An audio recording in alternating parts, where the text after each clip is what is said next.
Pada hari ini kita akan membahas buku The Art and Science of Personal Selling by Bapak Aryo. Saya Aryo Setrastiadi, saya adalah dosen di BINUS Business School, Management Department, Universitas Bina Nusantara, Jakarta. Dan sekarang saya mengajar di program S2 di JWC Campus ataupun di Alam Sutra Campus. Apa yang melatar belakangi Bapak menulis buku The Art and Science of Personal Selling? Iya, latar belakang kenapa saya tertarik untuk menulis buku ini adalah karena seringkali orang menganggap bahwa selling itu sesuatu yang sifatnya kurang mendapatkan perhatian cukup banyak gitu ya. Dan banyak juga para penjual atau orang-orang sales itu yang salah dalam melakukan kegiatan selling, karena mereka lebih banyak selling kepada produknya. Padahal sebenarnya kalau kita bicara selling, itu orang harus menjual dirinya dulu sebelum dia menjual produknya. Karena orang tidak akan bisa percaya atau tertarik membeli produknya kalau si penjual tidak membuat dia merasa nyaman.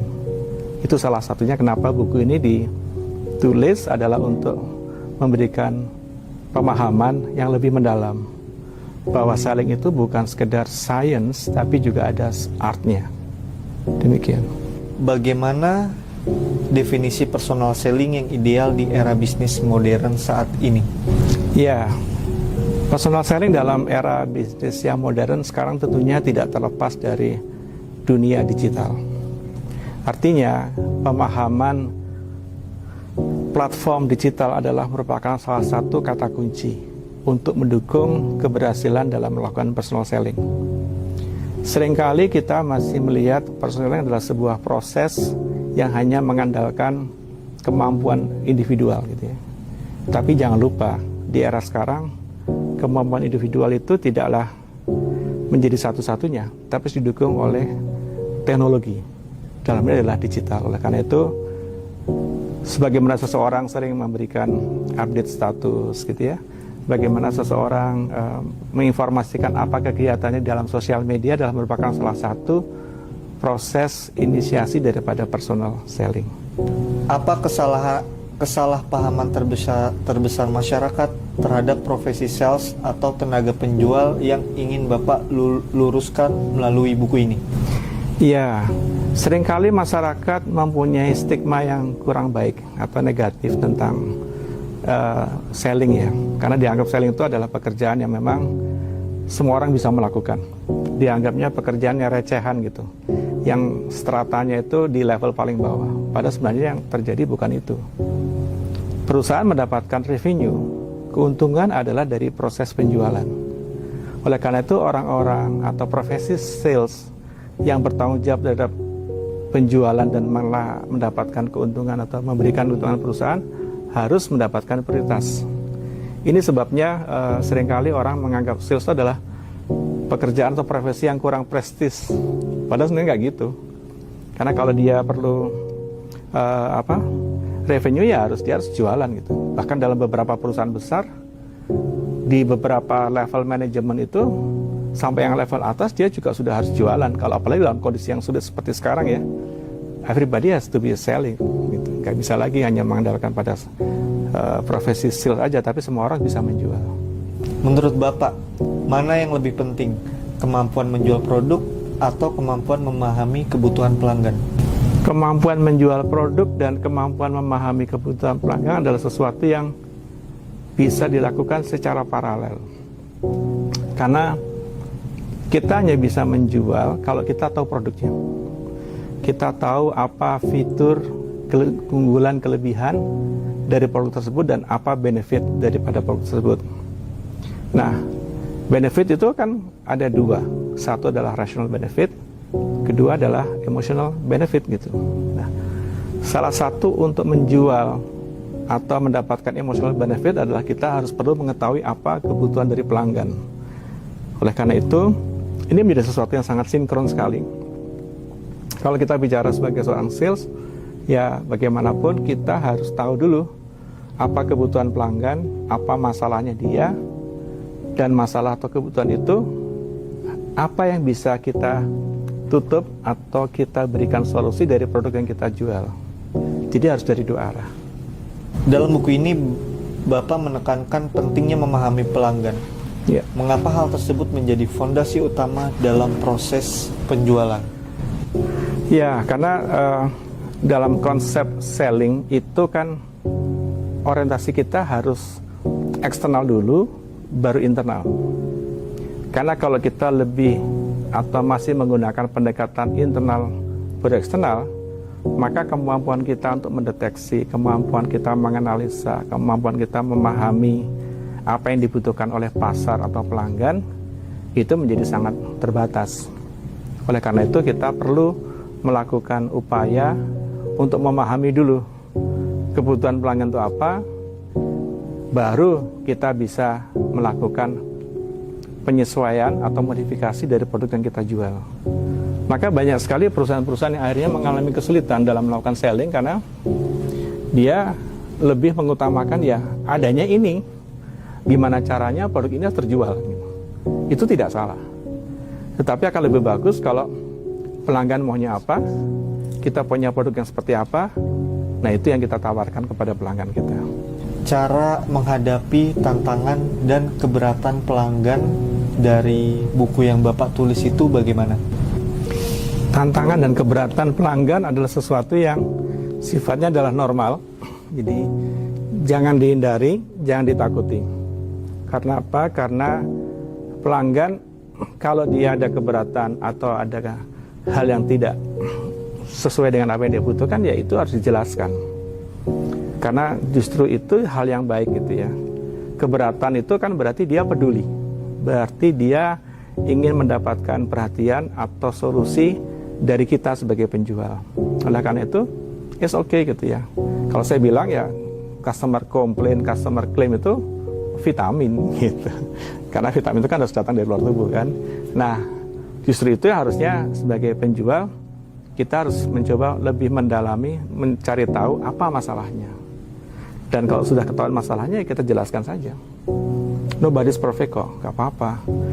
Tapi dengan kita mendapatkan keberatan segala macam itu sebenarnya salah satu sisi adalah upaya kita bagaimana kita meningkatkan, memperbaiki produk ataupun fitur ataupun solusi yang kita bisa berikan kepada para pelanggan kita. Dari berbagai teknik closing yang dibahas dalam buku, teknik mana yang paling efektif dan relevan untuk diterapkan saat ini? Ya, biasanya banyak sekali teknik yang kita pelajari ya, karena ini kan bicara sains juga. Cuman yang paling efektif adalah kita perlu melihat teknik mana yang sesuai dengan kondisi pelanggan kita. Tidak semua teknik bisa digunakan tentunya ya. Tentunya kalau untuk misalnya saja pelanggan sifatnya dia lebih banyak perlu penjelasan lebih mendalam ya, kita pakai konsultatif selling gitu. Kalau dia lebih banyak ke arah B2B ya, kita pakai spin selling. Jadi banyak sekali Pak Ibu pilihannya gitu ya. Tapi kita tidak bisa menggunakan satu strategi untuk semua. One for all itu nggak bisa, harus one on one. Masing-masing kebutuhan berbeda-beda. Kalau dia memang hanya ingin didengar ya kita mendengar saja. Kadang-kadang sudah cukup. Karena kadang-kadang orang kan tidak semuanya bertanya itu langsung membeli kan.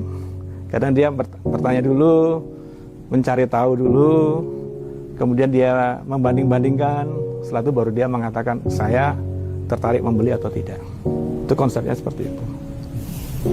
Setelah transaksi berhasil dilakukan, apa langkah penting yang sering dilupakan oleh banyak sales?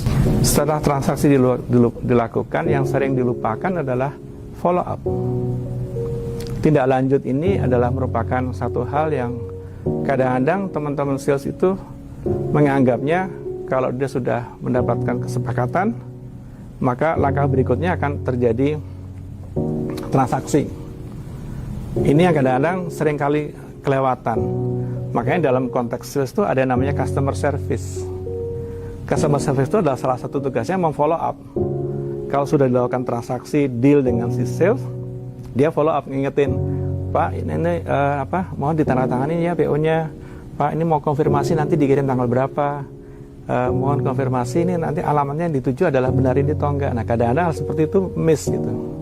Atau si salesnya terlalu banyak harus dikejar, terlalu banyak orang harus dikunjungin sehingga dia mengejar kuantitas. Di satu hari ada 6 orang dikunjungi, dia putar, padahal terbentuk nanti hari berikutnya dia ngejar lagi 6 lagi.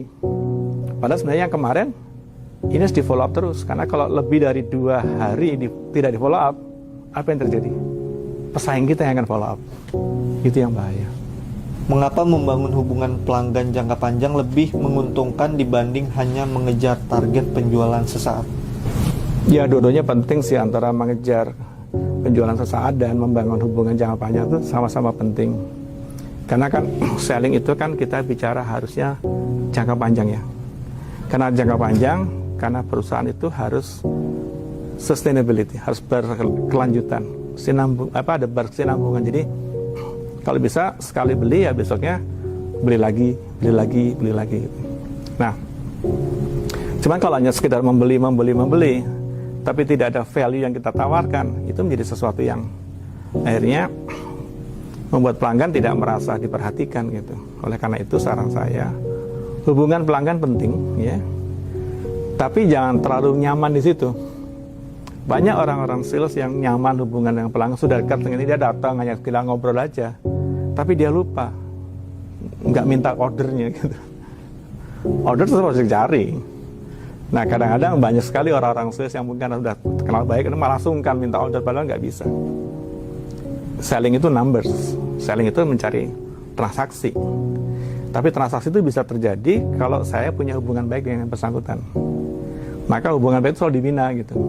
Entah dengan cara menyapa, memberikan perhatian pada saat dia ulang tahun dan segala macam. Nah itu ada sesuatu hal yang kadang-kadang terlepas dari perhatian seorang sales.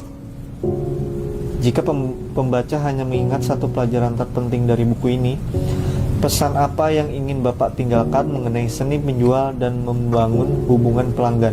Iya, seni menjual dan membangun hubungan pelanggan adalah sebuah proses yang tidak bisa diciptakan secara instan. Kita mulai dari transformasi mindset dulu, ya.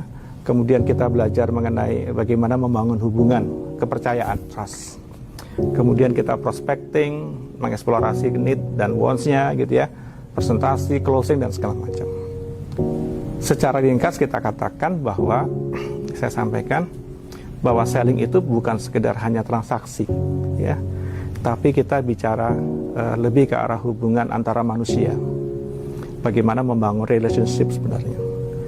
Dan terakhir, selling adalah tidak sekedar menjual, tapi kita bicara masalah problem solution dan juga sebagai trusted advisor. Itu yang saya tulis dalam buku saya. Semoga bermanfaat.